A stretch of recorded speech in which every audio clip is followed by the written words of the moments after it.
Is anybody else just completely in love with Tom Aspinall's dad? This video honestly touched my heart, and it was just so nice to see how much Tom Aspinall's dad is like so behind his son. And unfortunately, Tom Aspinall is still unable to see clearly out of both of his eyes. Just couldn't see the letters, so one's really blurry and one's still not working. A lot of people were claiming that Tom Aspinall was just acting and deserved like the Best Actor award, but what do you expect Tom Aspinall to do?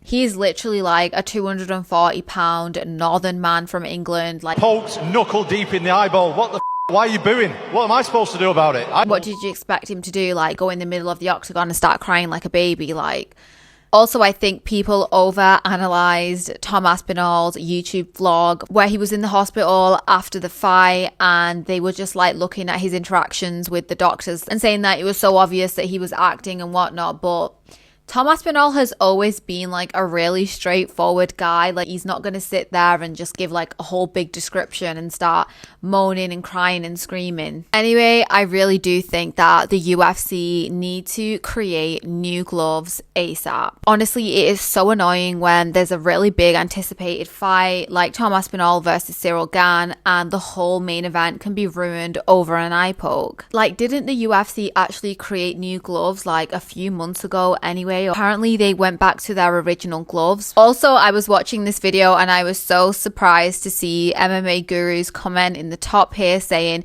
"Real fans remain on Team Tom. Good people deserve full support from the community, even if thousands on social media rally against him over being double eye poked blind." Honestly, I do agree with MMA Guru here. Tom Aspinall is definitely a good person. Like I said, he's not a big trash talker.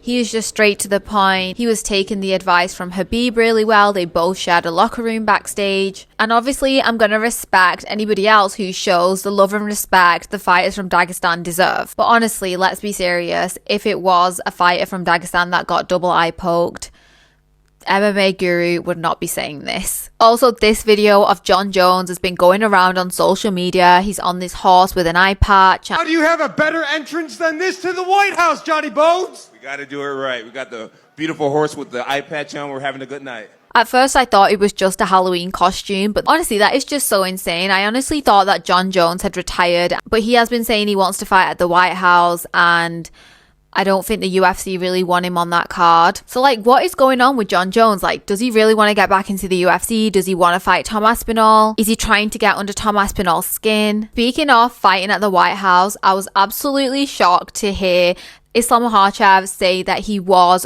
really interested in fighting at the White House, and even if that's against Ilia Topuria. He wants to fight in White House, and I also want to be there. But honestly, an Islam Makhachev versus Ilia Topuria main event at the White House would be absolutely insane. Apparently, this UFC White House event will also be on Trump's 80th birthday. But I think Dana White will definitely be happy to hear that Islam Makhachev is up for it. He is definitely a fighter who is reliable and is such a huge draw in the UFC. The White House and Dana White also shared these images on Instagram a couple weeks ago. But honestly, I don't think regular fans will be able to buy tickets for this event. I think the security measures would be absolutely insane. Speaking of Islam Makhachev's ESPN MMA interview, which he was so jet lagged in, it was really funny to hear his comments on Paddy Pimblett. Not Paddy for sure. How come? Paddy, nobody checked Paddy before.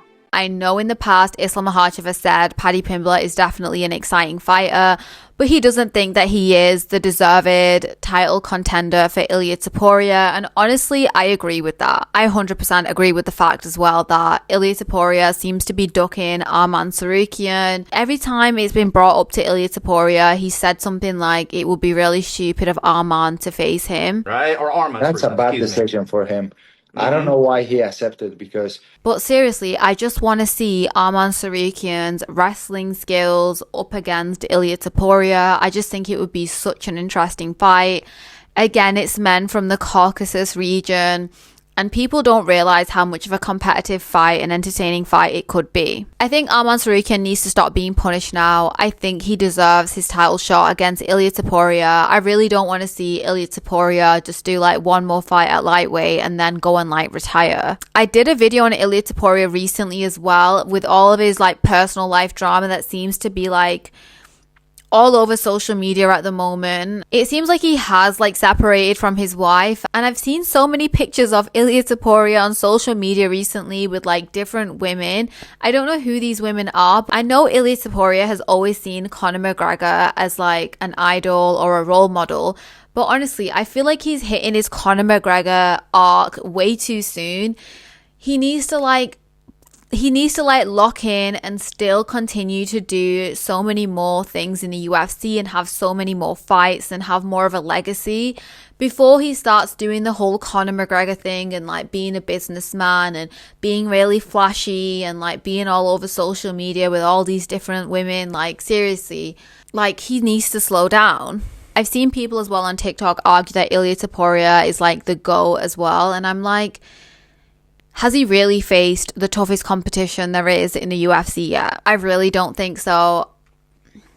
We need to see more from Ilia Topuria, whether people like it or not. Also, I wanted to bring up this insane moment from UFC 321, Quillan Salkild's brutal head kick knockout over Nasrat Haqparast. Sorry if I'm completely butchering that name. But honestly, that head kick was so brutal and so devastating. And Quillan Salkilld said that he's apparently broken his foot after that head kick.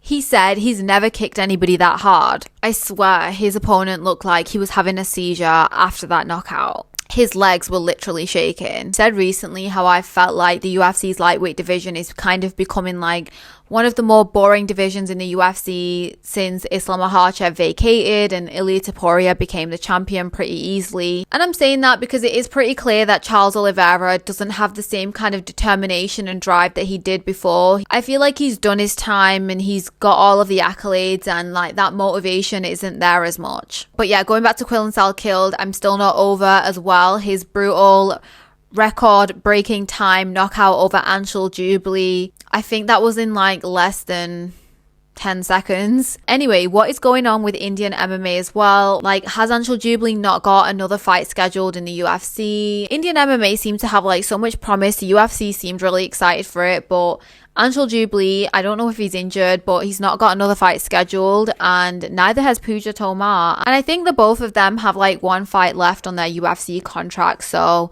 seriously, what is going on with Indian MMA? Anyway, yeah, so I think the fallout from UFC 321 is just like never ending. There has been so much drama. I feel like people really didn't expect this card to be so dramatic.